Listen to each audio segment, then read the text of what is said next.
You've heard it all before. Why do we need X when we have K and S? Why do we need Q, and why is it always followed by U? What's the deal with GH, and why can't we change these things? Well, buckle your seatbelts, folks, because I'm about to answer absolutely none of these questions.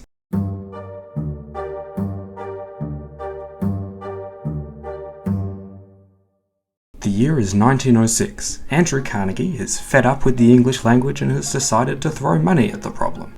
He gives $15,000 to a bunch of boring people and Mark Twain in order to make English easier to spell. They start small, picking 300 words to shorten a little bit to show how you can turn through into through and tossed into tossed.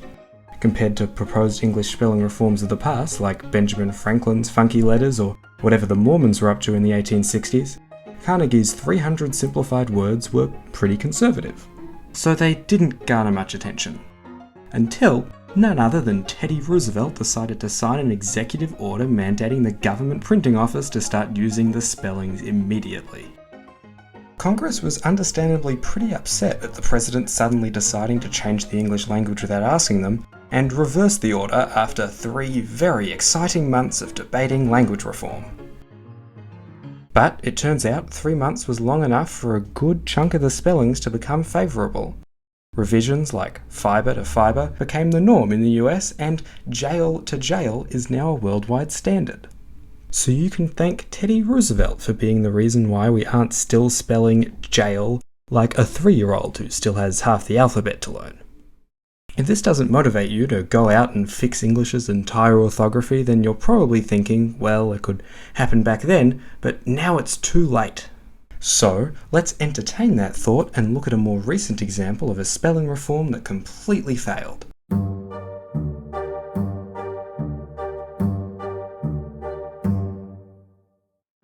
This Australian linguist came up with 4 sets of spelling changes to introduce to the country's impressionable youth. Tell kids that friend is friend, and head is head, and they'll just believe anything you say.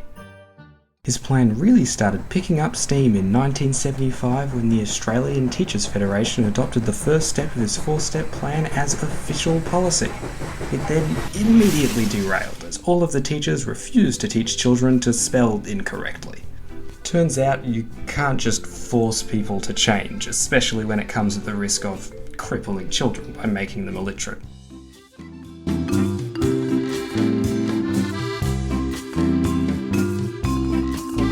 So what gives? Why are we on board with jail but not friend? Maybe friend is simply too radical, or maybe people just don't like being told what to do. When you tell teachers to teach differently, they say no. But when you're the president and you make a huge scene not about how people should be spelling, but about how the government should be spelling, people pay attention. Show, don't tell. Want to make a new word? Use it on Twitter. Want a 27th letter? Make a YouTube video.